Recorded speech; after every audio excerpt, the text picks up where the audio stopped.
সাধারণ একজন ব্যাংক কর্মচারী, যার নুন আনতেই পান্তা ফুরানোর অবস্থা, ধারের টাকা পরিশোধ করতে পারে না বলে সবসময় যার মুখ লুকিয়ে থাকতে হতো, যে তার নিজের সন্তানকে একটি টি শার্ট পর্যন্ত কিনে দিতে পারত না, সে ছেলেটি হঠাৎ কীভাবে শত কোটি টাকার মালিক হয়ে যায়। কিন্তু কিভাবে? চলুন জেনে নেওয়া যাক একটি সাধারণ মধ্যবিত্ত ব্যাংক কর্মচারীর শত কোটি টাকার মালিক হওয়ার গল্পটি। 19 মার্চ 1992, বোম্বাই শহর। সকালের আলো পড়তে না পড়তেই ভাস্করের ঘড়িতে অ্যালার্ম বেজে ওঠে। ঘড়ির অ্যালার্মটি বন্ধ করে ভাস্কর রেডি হয়ে মর্নিং ওয়াকের জন্য বেরিয়ে যায়। মর্নিং ওয়াক শেষে যখন সে টুকটাক বাজার করে বাসায় ফিরছিল, তখনই সিবিআই পুলিশ অফিসারের গাড়ি এসে তার রাস্তা আটকে দেয়। চিফ ইনভেস্টিগেটর লক্ষণ রায় তাকে গাড়িতে তুলে নেয় এবং বলে, আপনার বিরুদ্ধে ইনকোয়ারি হবে। এরপর ভাস্করকে নিয়ে মাগাধা ব্যাংকে চলে যায়। ভাস্কর মূলত এই ব্যাংকেই চাকরি করত। 2 দিন আগেই সে ব্যাংক থেকে রিজাইন করেছে। যাই হোক, অনেক সকাল হয়, অফিসের কার্যক্রম বন্ধ। ভাস্কর লক্ষণ রায়কে জিজ্ঞেস করে যে আমার অপরাধ কী। তখন লক্ষণ রায় বলে, আপনার বিরুদ্ধে অনেক অভিযোগ আছে। ধরেন ব্যাংকের ফান্ড মিসইউজ করা, সিকিউরিটি, তারপর হচ্ছে ব্যাংকের রিসিট ফ্লট করা। তখন ভাস্কর প্রতি উত্তরে কিছুই বলে না, সে চুপ থাকে।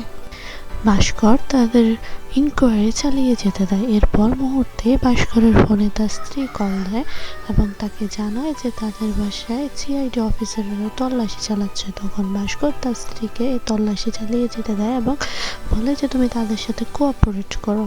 কিন্তু ভাস্কর কথা হচ্ছে, ভাস্কর চুপ কেন? তাহলে কি ভাস্কর নিজেই অপরাধী? তা জানতে হলে আমাদের আরও 3 বছর পিছিয়ে যেতে হবে। তখন সালটা হচ্ছে 1989। ভাস্কর তখন এই ব্যাংকের একজন সাধারণ কর্মচারী, যার বেতন মাত্র 6,000 টাকা এবং তার ব্যাংক লোন আছে 36,000 টাকা। এছাড়া অন্যান্য তার বাকি তো আছেই।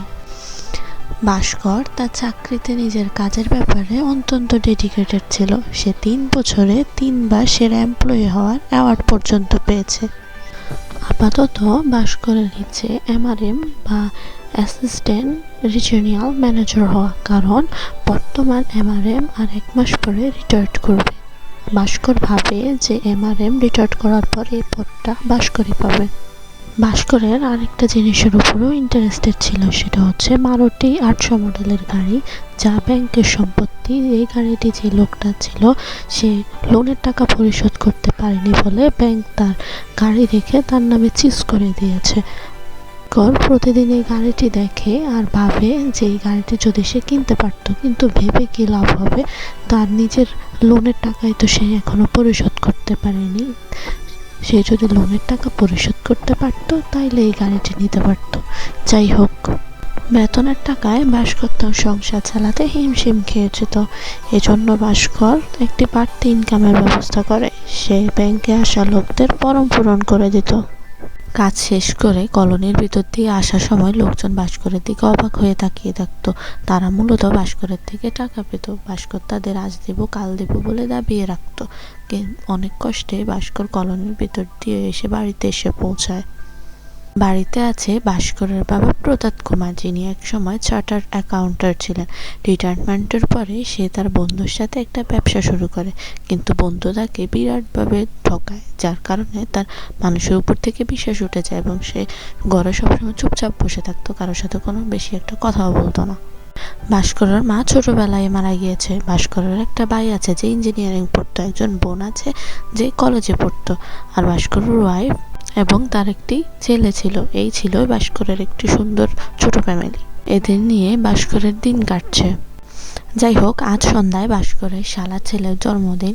ভাস্করের ওয়াইফ সুমতি বলে যে আমাদের জন্মদিনে যাওয়ার সময় একটি গিফট নেওয়া দরকার, কিন্তু ভাস্করের হাতে গিফট কেনার কোনো টাকা ছিল না। তখন তারা বাধ্য হয়ে ভাস্করের ছেলে কার্তিকের সবচেয়ে প্রিয় খেলনাটি নিয়ে যায়। ভাস্কর গরিব বলে শ্বশুর বাড়িতে তাকে কেউ সম্মান করতো না, তার সাথে কেউ ভালো ব্যবহারও করতো না, সবাই কেমন তাকে এড়িয়ে চলতো। তার জন্য সুমতি তার বাবার বাড়িতে তেমন একটা গুরুত্ব পেত না। সুমতির মা চায় সুমতিকে আবার নতুন করে বিয়ে দিতে, কিন্তু সুমতি তার মায়ের কথা শুনতেই পারে না, তার মাকে এড়িয়ে যায়। কিন্তু এই বাড়িতেই সুমতির সাথে ঘটে যায় আরও একটি ঘটনা। সুমতির ভাবি কেক কাটার পরে সব সেখানে থাকা সব বাচ্চাদের কেক দিচ্ছিল। সেখানে কার্তিকও ছিল, কিন্তু কার্তিককে একটি ছোট পিস দেওয়া হয়। কার্তিক তার কাছে একটি বড় পিস চাইলে তার ভাবি বলে যে তুমি এতটুকুই ডিজার্ভ করো। এই ঘটনাটি সুমতি আড়াল থেকে দেখছিল এবং সুমতি রেগে তারপর কার্তিককে এবং ভাস্করকে নিয়ে সেখান থেকে বেরিয়ে যায় এবং পরবর্তীতে তারা একটি ক্যাফেতে যাওয়ার পরে কার্তিকের অনেক খিদা লাগে, এর জন্য ভাস্কর 3টি বার্গার কিনতে যায়। তখন ভাস্করের কাছে 3টি বার্গার কেনার টাকা ছিল না। তখন সে দোকানদারকে 2টি বার্গার কেনার টাকা দিয়ে বলে যে 2টি বার্গার দিতে। দোকানদার তার পরিস্থিতি বুঝতে পারে। দোকানদার তার কাছ থেকে 2টি বার্গারের টাকা নিয়ে তাকে 3টি বার্গার দেয়। বা এই কার্তিক খাবার পেয়ে অনেক খুশি হয়ে যায়, সে খুশি মনে খেতে থাকে। কিন্তু সুমতি খুশি হয় না, সে মন খারাপ করে থাকে। সে এত অপমান তাচ্ছিল্য সহ্য করতে পারে না, আর সহ্য করতে পারতেছিল না। তখন ভাস্কর তাকে সান্ত্বনা দিয়ে বলে যে সব ঠিক হয়ে যাবে। ভাস্কর এবারের মতো সুমতিকে শান্ত করে নেয়। এর পরের দিন অফিসে যাওয়ার পরে ভাস্করের কাছে অ্যান্টনি নামে একজন লোক আসে লোনের জন্য। এই লোকটা গতকালেও এসেছিল লোনের জন্য, কিন্তু লোকটার কাছে বন্ধক রাখার মতো কিছুই ছিল না। তাও সে ভাস্করের পিছু ছাড়ছে না। ভাস্কর তার অফিসের পিয়ন ও বন্ধু সাম্বাকে বলে লোকটাকে হ্যান্ডেল করতে।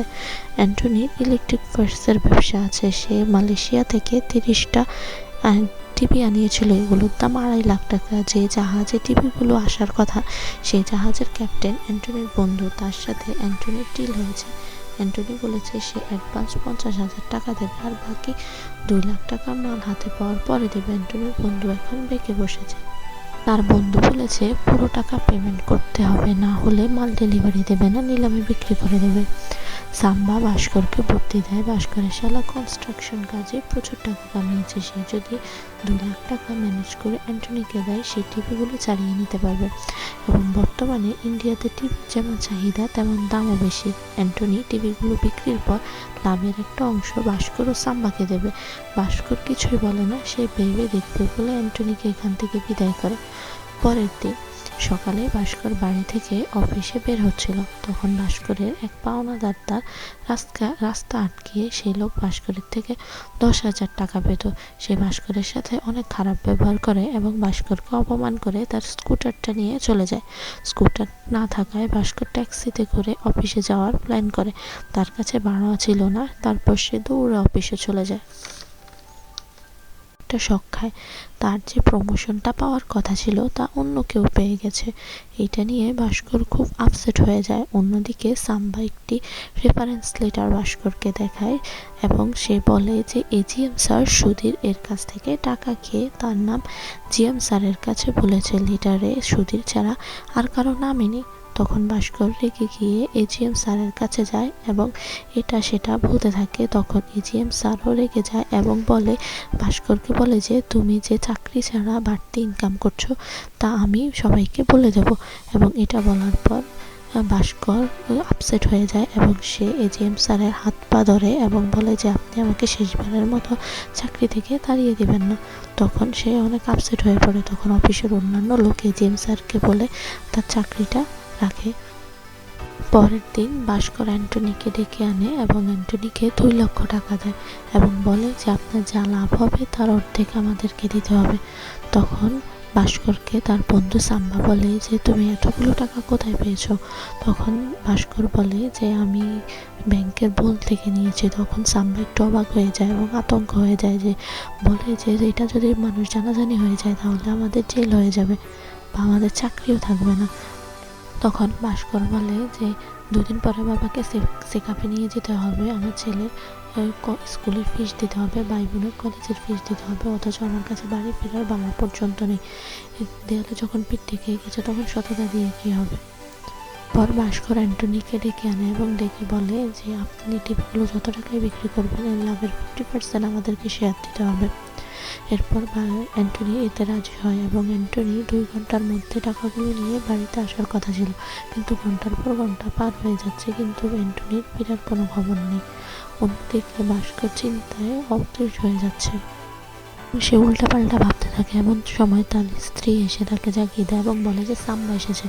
তখন ভাস্কর বাইরে গিয়ে দেখে যে সাম্বার সাথে অ্যান্টনিও এসেছে। অ্যান্টনি বলে যে আপনার যে ইনভেস্টের যে 2 লাখ টাকা তা ভাস্করকে দিয়ে দেয় এবং সেই লাভের থেকে ভাস্করকে 50,000 দেয়। অ্যান্টনি বলে যে আমি যে ইয়াগুলো বিক্রি করেছি, টিভিগুলো বিক্রি করেছি, এখানে আমার 2.5 লাখ টাকা লাভ হয়েছে, সেখান থেকে 50,000 টাকা আমি আপনাকে দিচ্ছি। তখন ভাস্কর অ্যান্টনির সততা দেখে তাকে খুশিতে জড়িয়ে ধরে। এরপর অ্যান্টনি তার পাওনাদারের কাছে যায় এবং তাকে তার 10,000 টাকা ফিরিয়ে দিয়ে তার স্কুটিটা সেখান থেকে ছাড়িয়ে আনে এবং পরের দিন সে তার যে 2 লাখ টাকা নিয়েছিল ব্যাংকের বোল থেকে, সেই 2 লাখ টাকা ব্যাংকের বোলে গিয়ে জমা দিয়ে আসে।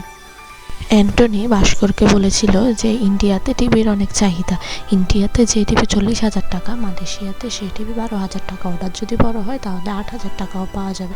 কিন্তু মালয়েশিয়া থেকে ইন্ডিয়াতে আনার সময় ট্যাক্সের দামে বেশি পড়ে যায়। যদি ক্যান্টন অফিসারদের টাকা দিয়ে ট্যাক্সের টাকাটা বাদ দেওয়া যায় তাহলে তাদের দ্বিগুণ লাভ হবে। ভাস্করের সে অফারটি ভালো লাগে এবং ভাস্কর এতে রাজি হয় এবং ভাস্কর প্রতিনিয়ত তাদের ব্যাংকের বোল থেকে টাকা চুরি করতে থাকে এবং পরের দিন লাভের টাকা সহ এরপর বোলের টাকাটা জমা দিয়ে যায়। এতে ভাস্করকে কেউ ধরতেও পারে না এবং সে মোটা অঙ্কের লাভ করতে থাকে। তবে অল্প কয়েকদিনের মধ্যে ভাস্কর তার সব টাকা পরিশোধ করতে থাকে এবং পরিশোধ করে দেয়। এতে ভাস্করের অবস্থানও দিন দিন পরিবর্তন হতে থাকে। ভাস্করের এই দ্রুত পরিবর্তন দেখে সুমতি সন্দেহ হয় এবং সুমতি ভাস্করকে জিজ্ঞেস করে। তখন ভাস্কর বলে যে ব্যাংক থেকে লোন নিয়ে সে সাম্বার সাথে একটি বিজনেস শুরু করেছে, যে বিজনেসে সে প্রতিনিয়ত লাভ পাচ্ছে। এই কথা সুমতি বিশ্বাস করে এবং সে অনেক বেশি খুশি হয়ে যায়। ভাস্কর সুমতিকে কিছু টাকা দেয় এবং বলে যে তুমি এই টাকা দিয়ে নেকলেস কিনো, কিন্তু সুমতি বলে যে না, এই টাকা দিয়ে সে কার্তিকের ধুমধাম করে জন্মদিন পালন করবে। জন্মদিনে ভাস্কর তাদের আত্মীয় স্বজন এবং কার্তিকের বন্ধু বান্ধবদের ইনভাইট করে এবং জন্মদিনের এই সাজসজ্জা এবং এত বড় অনুষ্ঠান দেখে সবার তাক লেগে যায়। জন্মদিনের পার্টিতে অ্যান্টনিও আসে এবং অ্যান্টনি তার সাম্বা এবং ভাস্করকে জানায় যে তার ছেলে আমেরিকাতে চাকরি পেয়েছে এবং তাকেও আমেরিকাতে নিয়ে যেতে চায়, কিন্তু অ্যান্টনি আমেরিকাতে যেতে চায় না। সে ছেলের উপর বোঝা হয়ে থাকতে চায় না। তার জীবনের যা পুঁজি ছিল তা সে ছেলের পড়ালেখার পেছনে খরচ করে ফেলেছে। এই জন্য সে আমেরিকাতে যাওয়ার আগে একটা বড় ব্যবসা খাটাতে চায় এবং বড় টাকা নিয়ে আমেরিকাতে যেতে চায়, যাতে সে আমেরিকাতে গিয়ে একটি ব্যবসা দাঁড় করাতে পারে। অ্যান্টনি ভাস্করকে একটি বিজনেস প্ল্যান দেয় যে 2 দিন পরে দুবাই থেকে 3টি ফরেন গাড়ি আসবে। যদি তারা 10 লাখ টাকা ম্যানেজ করতে পারে তাহলে এই গাড়িগুলো কিনে 3 ডাবল দামে বিক্রি করতে পারবে এবং এখানে অনেক টাকা লাভ হবে। এরপর ভাস্করের ছেলে কার্তিক ভাস্করকে বলে যে আমি অনেক খুশি হয়েছে এবং সে কান্না করে দেয় এবং ভাস্করকে জড়িয়ে ধরে।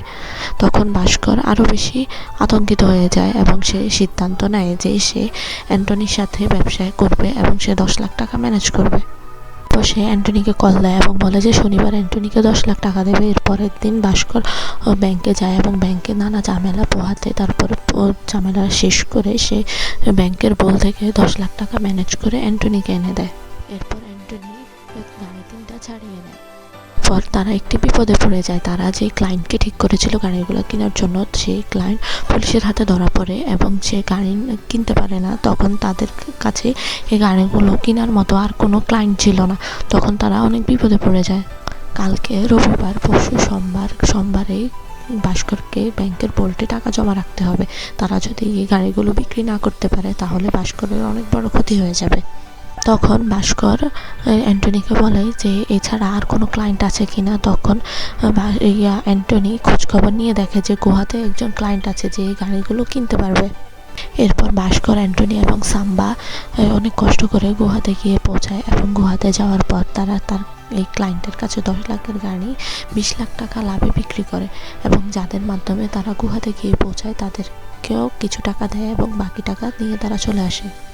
এরপর সব ঝামেলা শেষে ভাস্কর সাম্বা অ্যান্টনিকে এয়ারপোর্টে ছাড়তে যায় এবং এর পরের দিন ভাস্কর তার টাকার বিটকেসে তার কয়েকটা জামা কাপড় নিয়ে সে ব্যাংকে যায় এবং ব্যাংকে যাওয়ার পর সে একটি বিপদে পড়ে যায়। সে দেখে যে ব্যাংকে পুলিশ এসেছে। তখন সে ভয় পেতে থাকে, ভাবে যে তার বোলের থেকে টাকা চুরি করার কথা সবাই জেনে গিয়েছে এবং সে ভয়ে ভয়ে ভিতরে ঢুকে এবং ঢোকার পরে সে জানতে পারে যে তার জন্য পুলিশ আসেনি, পুলিশ এসেছে এজিএম স্যারকে ধরতে। এজিএম স্যার মানুষের মানুষের কাছ থেকে লোন নিয়ে সেখান থেকে পার্সেন্টেজ খেত, যার এই স্ক্যামের জন্য তাকে পুলিশ ধরে নিয়ে গিয়েছে। সে তারপরে অনেক ঝামেলার মধ্যে দিয়ে গিয়ে ভুলের মধ্যে তার টাকাগুলো রেখে দেয়। এর কিছুক্ষণ পরেই ভাস্করের বিস্কিটটা এজিএম স্যারের নজরে পড়ে এবং তিনি তা চেক করতে বলে এবং চেক করার পর তখন দেখে যে এটার ভিতরে তার কয়েকটা জামা কাপড় আছে। এরপরে এজিএম স্যার বোল্ড ম্যানেজারকে বলে যে বোল্ডের টাকাগুলো ঠিক আছে কিনা তা চেক করার জন্য। তারপরে বলে যে বোল্ডের টাকা ঠিক আছে। এরপরে সে ভাস্করকে বিশ্বাস করে। এরপরে ভাস্কর এখান থেকেই শিক্ষা নেয় যে সেই ধরনের 2 নম্বর কাজ ছেড়ে দেবে। তার সিদ্ধান্ত সাম্বাকেও জানিয়ে দেয়। কিন্তু সাম্বা এই গরিব জীবন কাটাতে চায় না। সে ব্যাংকের পিয়নের চাকরি ছেড়ে দিয়ে নিজে একটি নতুন ব্যবসা শুরু করে। এরপর ভাস্কর তার নিজের সব জমানো টাকা ভাই বোনদের নামে ভাগ করে দেয়, পরিবারের সকল সদস্যের নামে ভাগ করে দেয়। এরপর কিছুদিন পরেই দেখা যায় যে তার ভাইয়ের লন্ডনে একটি ইউনিভার্সিটিতে চান্স হয়েছে এবং সে সেখানে পড়তে যেতে চায়। তখন ভাস্কর সব কিছু হিসাব নিকাশ করে এবং কথা বলে দেখে যে সেখানে তার 6 লাখ টাকা লাগবে এবং তার ক্যাশও আছে মাত্র 6 লাখ টাকা। তারপরে ভাস্কর তার সব জমানো টাকা দিয়ে তার ভাইকে লন্ডনে পাঠিয়ে দেয়। এর মাধ্যমে ভাস্কর যেখান থেকে শুরু করেছিল ভাস্কর ঠিক সেখানেই নেমে আসে। এরপরে পরের দিন ভাস্কর অফিসে যায় এবং তারপর দেখতে পায় যে এজিএম স্যার এবং জিএম স্যারের ধরা খাওয়ার কারণে তার জন্য ভালো হয়েছে। তার যে অফিসে যে জিএম স্যারের পোস্টটা খালি হয়েছিল সেই পোস্টে ভাস্করকে প্রমোশন দেওয়া হয়। ভাস্কর তো খুব খুশি। এরপর ভাস্করের বেতন 6,000 থেকে একেবারে 19,500 টাকা হয়ে যায় এবং অন্যান্য বোনাস তো আছেই। এরপর চেয়ারম্যান স্যার ভাস্করকে ডেকে আনে এবং বলে যে তোমার আর কোনো চাওয়া পাওয়া আছে কিনা। তখন ভাস্কর বলে যে ব্যাংকের যে আস্ট্রো মডেলের সেই গাড়িটা তার খুব পছন্দের। তখন চেয়ারম্যান স্যার হেসে তাকে সেই গাড়িটার চাবি দিয়ে যায়। তখন ভাস্কর তো অনেক খুশি হয়ে যায়। এরপর ভাস্করের এজিএম হিসেবে কাজ শুরু করার আগে চেয়ারম্যান স্যার ভাস্করকে একজন ক্লায়েন্টের সাথে ডিল করার কথা বলে এবং তাকে অনেক সতর্ক করে দেয়। সেই ক্লায়েন্টের নাম হচ্ছে হাসা মেহরা, যে আসলে তাদের ইলিগাল ক্লায়েন্ট। এখানে ব্যাংকের কিছু সিন্ডিকেট আছে। আমাদের সাধারণ মানুষের যেমন লোনের প্রয়োজন হয় তেমন ব্যাংকেরও এরকম লোনের প্রয়োজন হয়। তখন এক ব্যাংক থেকে অন্য ব্যাংকে লোন আদান প্রদান করা হয়। তো আইন অনুযায়ী এক ব্যাংক থেকে অন্য ব্যাংকে লোন আদান প্রদান করা নিষিদ্ধ। এজন্য এক ব্যাংকের অফিসার ও একজন ব্রোকারের অ্যাকাউন্টে টাকা পাঠিয়ে দেয় এবং ব্রোকার সেই টাকা অন্য ব্যাংকের কাছে পাঠায়। এরপর যখন লোন পরিশোধ করার সময় হয় তখন তারা সেম প্রসেসেই লোনটা পরিশোধ করে দেয়। আশা মেহরা হচ্ছে সেই ধরনের ব্রোকার যে মাদারি ব্যাংক এবং কাটারি ব্যাংকের মধ্যে ব্রোকার হিসেবে কাজ করে। যাই হোক, হাসনার হয়ে তার সকল কাগজপত্র আদান প্রদান এবং কাজ করত সুরজ নামের এক লোক। সুরজ ভাস্করের কাছে লোন নিতে আসে এবং ভাস্কর সেই লোনের টাকা পরিশোধ করার জন্য তাকে 14 দিন সময় দেয়। তখন সুরজ বলে যে তাদের 14 দিনের থেকে বেশি সময় লাগতে পারে এবং তাকে যাতে 14 দিনের, তখন ভাস্কর বলে যে 14 দিনের বেশি যাতে না হয়। তখন সুরজ তাকে ভাস্করকে ঘুষ হিসাবে একটি দামি ঘড়ি দেওয়ার চেষ্টা করে, কিন্তু ভাস্কর সেই ঘড়িটি নেয় না এবং বলে যে একদিনও যাতে দেরি না হয়। কিন্তু সুরজ ঠিক সময়ে এসেই তার লোনগুলো পরিশোধ করে দিয়ে যায়। সুরজ চলে যাওয়ার পর ভাস্কর সুরজের যে ব্যাংক স্টেটমেন্টগুলো চেক করে এবং সুরজ খেয়াল করে যে হাসা মেহরা যে টাকাগুলো ব্যাংকের থেকে নেয় সেই টাকাগুলো সে অন্য ব্যাংকে ট্রান্সফার করে, কিন্তু এই টাকাগুলো তো কাটারি ব্যাংকে যাওয়ার কথা, কিন্তু কাটারি ব্যাংকের মধ্যে এই টাকাগুলো কোনো ঢুকেই না। এই জন্য সে অনেক বিব্রত হয়ে যায় এবং সে ভাবতে থাকে যে কী হয়েছে। এই জন্য সে এই কাগজপত্রগুলো নিয়ে কাটারি ব্যাংকের মধ্যে যায়। কাটারি ব্যাংকের এজিএম এর কাছে গেলে এজিএম তো হাসরার কাছে অলরেডি বিক্রি হয়ে গেছে। সে ভাস্করকে কোনো সাহায্য করে না এবং ভাস্কর সেখান থেকে ফিরে আসে এবং ভাস্কর ভাবতে থাকে যে হাসরা তাহলে এই টাকাগুলো যদি কাটারি ব্যাংকে না পাঠায় তাহলে সে টাকাগুলো দিয়ে কি করে। অনেক খোঁজ খবরের পরে ভাস্কর জানতে পারে যে হাসরা শেয়ার বাজারে অনেক বড় একটি সিন্ডিকেট চালায়। সে প্রথমত কোনো একটা বড় কোনো কোম্পানি সব শেয়ার একসাথে কিনে নেয়, এরপরে তার লোকদের দিয়ে উচ্চতারে সেই শেয়ারগুলো কিনায় এবং পরবর্তীতে যখন সেই শেয়ারগুলোর দাম অনেক বেড়ে যায় তখন সে অনেক দামে এই শেয়ারগুলো বিক্রি করে দেয়, তার অনেক টাকা লাভ হয়। ভাস্কর এগুলো জানার পরে সে ভাবে যে সে চেয়ারম্যান স্যারকে সব জানিয়ে দেবে। এরপরে পরক্ষণেই সে ভাবে যে চেয়ারম্যান স্যারকে জানিয়ে দিতে তার কোনো লাভ হবে না, তার যেটাতে লাভ হবে সে সেটাই করবে। সে পার্সোনালি সুরজের সাথে দেখা করে এবং সুরজকে বলে যে সে সুরজকে যতগুলো লোন পাইয়ে দেবে তার জন্য তাকে 1% কমিশন দিতে হবে। এছাড়া তারা যে শেয়ারগুলো কিনবে এবং বিক্রি করবে তা ভাস্করকে একদিন আগে দিতে হবে। উপায় না পেয়ে সুরজ ভাস্করের শর্তে রাজি হয়ে যায়। পরে ভাস্করের উন্নতির দুয়ার আবার খুলে যায়, সে বান্ডেল বান্ডেল টাকা পেতে থাকে। একসাথে সে একবার তার কমিশনের টাকা 25 লাখ টাকা পেয়ে যায়। একসাথে তার ব্যাংকে এতগুলো টাকা থাকলে সবাই সন্দেহ করবে। এজন্য ভাস্কর তার কালো টাকা সাদা করতে আনোয়ার নামের এক লোকের কাছে যায়। আনোয়ার তাকে বুদ্ধি দেয় যে এই টাকাগুলো লটারির মাধ্যমে তাকে দিয়ে দেবে এবং বলে যে একটি লটারির ব্যবস্থা করবে, যে লটারির মাধ্যমে দিয়ে দেওয়া হবে যে এই লটারিটা ভাস্কর পেয়েছে। এর পরের দিন ভাস্কর তার বাড়িতে যায় এবং নিউজ পেপারে তার লটারি নাম্বার মিলায় এবং এমন ভাব করে যেন সে জানেই না। তারপর সে এমন ভাব করে যেন সে 25 লক্ষ টাকা পেয়ে গিয়েছে। এটা শোনার পর সবাই অনেক খুশি হয়ে যায়। পর ভাস্কর এখান থেকে কমিশন এবং ট্যাক্স সব বাদ দিয়ে 17 লক্ষ টাকা সে নিজে পেয়ে যায়। এরপর ভাস্কর একটি ট্রেডিং অ্যাকাউন্ট খোলে এবং শেয়ার বাজারে সে এই টাকাগুলো লাগিয়ে দেয় এবং ভাস্কর সুরজের কাছ থেকে ইনফরমেশন নিত এবং ইনফরমেশন অনুযায়ী তার এই টাকা ব্যাংকের টাকাগুলো ট্রেডিংয়ে লাগিয়ে দিত। আর এভাবেই এই শেয়ার বাজারের ব্যবসার মাধ্যমে সে 17 লক্ষ টাকাকে 70 লক্ষ টাকা বানিয়ে ফেলে। আর এই ছিল ভাস্করের গরিব থেকে বড়লোক হওয়ার গল্প। আর অন্যদিকে অফিসার লক্ষণরা ভাস্করের অ্যাকাউন্ট চেক করে দেখে যে ভাস্করের অ্যাকাউন্টে 100 কোটি টাকা রয়েছে।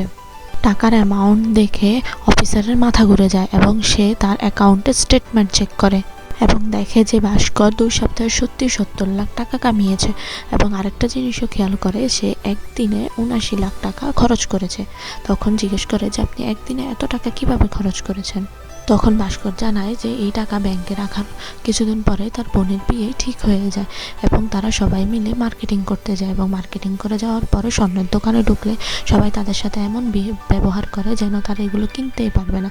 এরপর ভাস্কর এটা দেখে তার রেগে যায় এবং তারপরে সে বের হয়ে যায়। বের হয়ে যাওয়ার পর সে ব্যাংকের থেকে 69 লাখ টাকা তুলে এবং সে অনেক বড় একটি গাড়ি কিনে এবং ভালো সাজসজ্জা পরে তারপর সে আবার ওই দোকানে আসে এবং আসার পরে দোকানে ঢোকার পরে সবাই তাদেরকে অনেক ভালোভাবে ট্রিট করে এবং সে ওই দোকানের থেকে অনেক স্বর্ণ গয়না কিনে নেয়। আগেরবার যারা ভাস্করকে কোনো দামে দিয়েছিল না, তখন এবার তারা তাদেরকে তোষামোদে ভরিয়ে দেয়। এভাবে ভাস্কর তার সমস্ত টাকা খরচ করে ফেলে। বোনের বিয়ে দিতে গিয়ে ভাস্করের সকল লিগ্যাল টাকা শেষ হয়ে যায়। এরপরে ভাস্কর সুরজের মাধ্যমে আবার কমিশন নেয়। কমিশনের এতগুলো টাকা সে সাদা করতে আবার আনোয়ারের কাছে যায়। তখন আনোয়ার বলে যে 3 মাসে পরপর 2 বার লটারি জিতলে ট্যাক্সে ঝামেলা করতে পারে। তখন আনোয়ার তাকে একটি বুদ্ধি দেয় যে আমরা আমাদের টাকাগুলো হুন্ডি করে বিদেশে পাঠিয়ে দেবো এবং তারপর বিভিন্ন অর্ডার পারচেজে টাকাগুলো আবার দেশে পাঠিয়ে দেবো। আর এর জন্য একটি অর্ডার লিমিটেড কোম্পানির দরকার।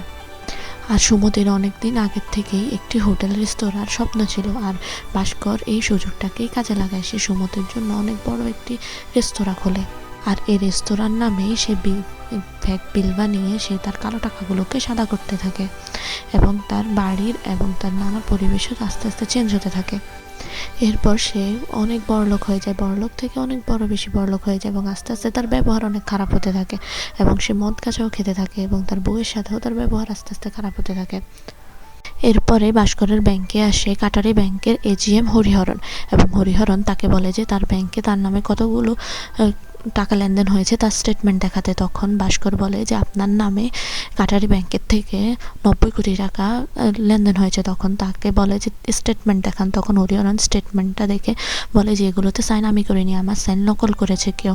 এবং তখন হরিহরন অনেক চিন্তিত হয়ে যায় এবং চিন্তিত হয়ে সে বলে যে এটা যদি পাশ হয়ে যায় তাহলে এতগুলো টাকা তার চাকরিও চলে যাবে, এছাড়া তাদের ব্যাংকের রেপুটেশন নষ্ট হবে, ইন্ডিয়ার ইকোনমি ধ্বংস হয়ে যাবে। এরপরে সে হার্ট অ্যাটাক করে এবং তাকে হাসপাতালে নিয়ে যাওয়া হয়। এই পরিস্থিতি দেখে ভাস্কর অনেক চিন্তিত হয়ে যায় এবং ভাবতে থাকে যে তার পরিস্থিতিও তো একদিন এমন হতে পারে। তারপর সে ভাবে যে এইসব দুর্নীতি সে ছেড়ে দেবে। তারপরে সে একটি ঘটনার সম্মুখীন হয়। সে তার শ্বশুর বাড়িতে বেড়াতে যায় এবং তার শালা ব্যবসায় লস খেয়ে তার নাজেহাল অবস্থা। তার 50 লাখ টাকার প্রয়োজন। সুমতির বাবি মা সুমতিকে বোঝাচ্ছিল যাতে সুমতির বাইকে যাতে ভাস্করে যাতে 50 লাখ টাকা যেতে দেয়। তখন সুমতি বলে যে টাকাটা আমার নয়, এটা ভাস্কর যদি দেয় তাহলে আমার কোনো আপত্তি নেই। এক পর্যায়ে সুমতির সাথে সুমতির মা তর্কাতর্কি লেগে যায় এবং সুমতির মা সুমতিকে বলে যে আমি তোকে হোমমেড ব্যবসার প্ল্যান দিয়েছিলাম বলেই তোরা এখন রোজগার করে খাচ্ছিস, নাহলে তো না খেয়ে মারা যেতিস। এই ব্যাপারটা সুমতির অনেক খারাপ লাগে এবং সুমতি সেখান থেকে রেগে মেগে বের হয়ে যায় এবং গিয়ে তার দোকানটা ভেঙে ফেলে। এরপর সুমতির সাথে ভাস্করের অনেক ঝগড়া হয় এবং সে অনেক কান্নাকাটি করতে থাকে। সুমতি এই ভাস্করকে চাচ্ছিল না, সে আগে সাদামাটা ভাস্করকে তার জীবনে চাচ্ছিল। এই সব কিছু ভাস্করের বাবা দেখে ফেলে এবং ভাস্করের বাবা ভাস্করকে তার রুমে ডাকে এবং বলে এবং তাদের রেস্তোরাঁর রিসিপ্টগুলো তাকে দেখায় এবং বলে যে এগুলো কিসের টাকা। তখন ভাস্কর তাকে এটা সেটা বুঝিয়ে বলে। তখন ভাস্করের বাবা বলে যে তুই আমাকে বোকা বানাতে পারবি না, আমি এত বছর ব্যাংকের অ্যাকাউন্টার হিসেবে কাজ করেছি, তুই আসলে আমি জানি এগুলো কিসের টাকা, এগুলো হচ্ছে মানি লন্ডারিংয়ের টাকা। তুই যে খেলায় নেমেছিস এটা একটা ডেঞ্জারাস খেলা। এতদিন তোর টাকা কামানোর ইচ্ছা ছিল পরিবার চালানোর জন্য, এখন হচ্ছে তোর টাকার একটা নেশা লেগে গেছে। দ্রুত টাকা কামানো এবং দ্রুত গাড়ি চালানো দুটোই প্রাণঘাতী এবং দুটোই ডেঞ্জারাস। তখন ভাস্কর তার বাবার কথা আমলে নিয়ে সে বের হয়ে আসে এবং দেখে যে সুমতি তাদের সব কথা শুনে ফেলেছে এবং তাদের রেষারেষি আরও বেড়ে যায়। এরপর ভাস্কর সিদ্ধান্ত নেয় যে সে সব কিছু ছেড়ে দেবে এবং তারপরে সে প্রথমেই তার মানি লন্ডারিংয়ের কোম্পানির কাছে যায় এবং সে কোম্পানিটা বন্ধ করে দেয়। এরপর সুরজ যখন তার কাছে হাঁসটার টাকা নিয়ে এসেছিল তখন সে ওই কাগজ রিসিপ্টটা ছিঁড়ে ফেলে দেয়। এরপরে সে তার ভাইকে লন্ডনে ফোন দেয় লন্ডনে বাড়ি কেনার জন্য এবং দেশের 2টা বাড়ি তার বোনের নামে লিখে দেয় এবং সে তারপরে তার শালাকে 50 লাখ টাকা লোন দেয় এবং বলে যে এই টাকা তাকে ফেরত দিতে হবে না এবং বলে যে লাভের থেকে 10% যাতে সাম্পাকে দেয়, কারণ সাম্পা কয়েকদিন আগে ব্যবসায় লস কাটিয়েছে। কয়েকদিন আগে ভাস্করের গাড়ির সাথে পাটেলের স্কুটির ধাক্কা লাগে এবং সে পাটেলের স্কুটিটি ভেঙে দেয়। এরপর সে তার পাপের প্রায়শ্চিত্ত করার জন্য পাটেলকে একটি স্কুটি কিনে দেয় এবং তারপরে তার এই গাড়িটি একজনকে গিফট হিসেবে দিয়ে দেয়। তারপরে ভাস্করের সাথে তার বউর সম্পর্কটা ভালো হয়ে যায় আগের মতন।